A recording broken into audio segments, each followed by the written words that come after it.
Welcome to सिद्धि यात्रा story part 91। जय माँ काली, जय माँ तारा, आप सबका भला हो। आज का एपिसोड मैं कल की रात को डेडिकेट करूँगा। कल मुझे एक विचित्र अनुभव हुआ जो मैं आप सबके साथ शेयर करूँगा। जैसा कि आप सबको पता है कि मुझे ब्रेन स्ट्रोक हुआ था कुछ ही दिन पहले, और माता कुष्मांडा की कृपा से और माता काली के आशीर्वाद से अब मैं 98% तक तो सही हो ही गया हूँ। पर इसका लाभ उठाते उठाते मैं ये भूल गया कि ये एक बीमारी है। तो बीमारी है और सर में खून जमा हुआ है, तो कभी भी कुछ भी हो सकता है। ये मैं भूल ही गया था। कल रात मुझे फिर से पता चल गया। कल रात जब सब सो गए तो मैं बैठा हुआ था। सुबह अपना खाना पीना नाश्ता नेचुरल नॉर्मल किया हुआ था। रात होते होते अचानक से मुझे तेज़ झटके जैसे दिमाग में लगने लगे। मुझे लगा कि मेरी तबीयत जैसे पहले ख़राब हो गई थी वैसे ही फिर ख़राब हो रही है। बार बार की तकलीफ़ और बार बार दौड़ना धूपना और घर में परेशानी होने से मैं खुद भी बहुत दुखी हो गया था।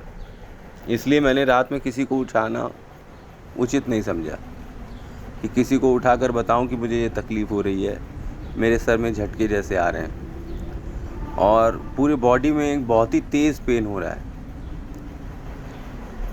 अचानक से मेरा गला सूखने लगा और क्योंकि मैं किसी को उठाना नहीं चाहता था, मैं खुद ही लड़खड़ाते हुए सीढ़ियों से नीचे किचन की साइड जाने लगा और जाते जाते कुछ एक सीढ़ी में फिसल कर गिर भी गया और किसी तरीके से मैं किचन पहुंचा हूं और मैंने पानी पिया और वापस सीढ़ी चढ़ने की हिम्मत नहीं थी तो रेंग कर सीढ़ी ऊपर चढ़ा हूं। एक मन हुआ कि लोगों को उठाऊं घर में और बताऊं कि मेरी तबीयत नहीं सही। फिर मैंने कहा, यार कैसे जीवन हो गया है, दूसरों के ऊपर निर्भर होने का समय आ गया है क्या? अब जो होगा देखा जाएगा। ऐसा सोचकर मैं अपने कमरे, जो मेरा मंदिर है, उसकी साइड धीरे धीरे पहुंचा। 2 मिनट में मंदिर में बैठा ही था कि मेरी तबीयत सही होने लगी और मेरे दिमाग में आने लगा कि मुझे तुरंत ही जाकर नहाना चाहिए और पूजा की तैयारी करनी चाहिए। क्योंकि मेरी तबीयत इस बीच ख़राब है तो मैं सुबह पूजा करना प्रेफर करता हूँ, क्योंकि उसका टाइम कम होता है। रात की पूजा लंबी होती है, इसलिए मैं रात की पूजा इस बीच में नहीं कर रहा हूँ। सुबह ही मैं पूजा कर लेता हूँ।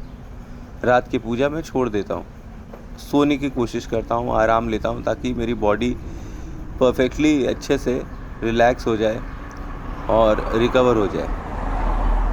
बाकी दवाइयाँ खाने से लगातार नशा तो आता ही रहता है। सारे दिन में एक नींद जैसी स्थिति में रहता हूँ।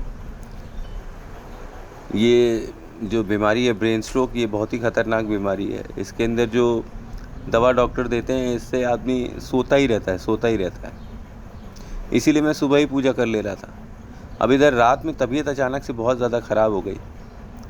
बीवी सो रही थी, बच्चे भी सो रहे थे। मैंने कहा क्या किसी को परेशान करूँगा, अब जो होगा देखा जाएगा।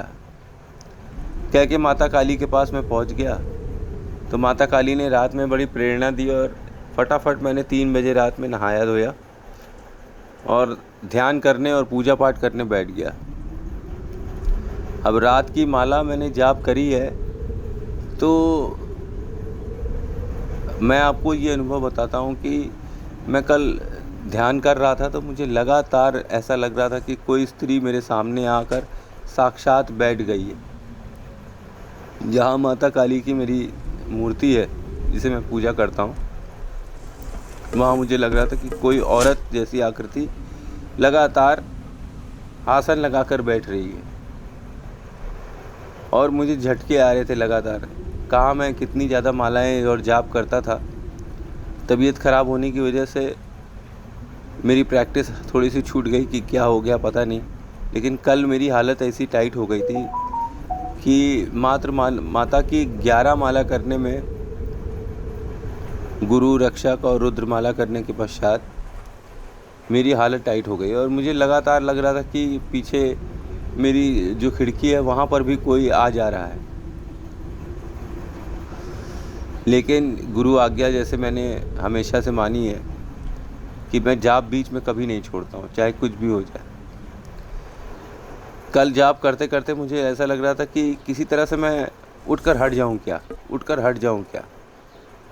और बार बार वो स्त्री पूरे कमरे में नाच रही थी, कभी पीछे खिड़की से झांक रही है, कभी दरवाज़ा खोल कर आ रही है, कभी मेरे सामने माता जहाँ बैठी हुई हैं वहाँ पर आसन जमा के बैठ रही है।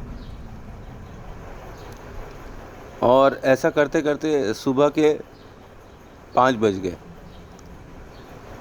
और जाप मेरा जब तक ख़त्म नहीं हुआ तब तक मैं हटा नहीं। जाप ख़त्म करने के पश्चात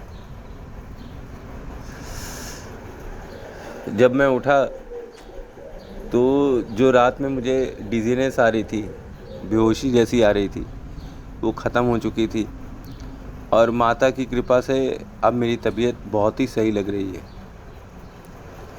रात में माता ने, आप समझिए, मुझको संभाल लिया। नहीं, मुझे ऐसा लग रहा था कि मुझे एक और अटैक पड़ गया है क्या। हल्का हल्का सा सर में दर्द भी होने लगा और डिजीनेस भी आने लगी। माता का मैं बहुत ही ज़्यादा शुक्रिया करूँगा, माँ की चरण वंदना करूँगा, माँ का हमेशा ध्यान करूँगा। यही सोच कर मैं अभी बैठा हुआ हूँ, क्योंकि कल एक ऐसा एक्सपीरियंस था, फिर से नियर डेथ एक्सपीरियंस जैसा हो गया। इतनी हिम्मत नहीं थी कि मैं सीढ़ी चढ़ सकूँ। रेंग कर मैं किसी तरीके से ऊपर तक आया हुआ हूँ सीढ़ियों पर चढ़ते हुए। रात भर मुझे ऐसा लगा कि मेरे मुंह पर कोई सांस ले रहा है और छोड़ रहा है। ठंडी ठंडी हवा आ रही है। ठंडी हवा के झोंके पूजा करते वक्त मेरे कान के पास, ख़ास तौर पे मेरी थर्ड आई मेरी एकदम ठंडी ठंडी हो रही थी और उसके चारों ओर गर्माहट आ रही थी। कल रात ऐसा ज़ोरदार एक्सपीरियंस था जिसमें माँ ने मेरी बिगड़ी हुई तबीयत को चंद मिनट में चुटकियों में सही कर दिया। अच्छा, चलिए, थैंक्स फॉर वॉचिंग। जय माँ काली, जय माँ तारा। आप सबका भला हो। जैसे माता ने मेरे ऊपर कृपा करी है, वैसे माता आप सबके ऊपर और आपके परिवार के ऊपर भी कृपा करें। जय माँ काली, जय माँ तारा।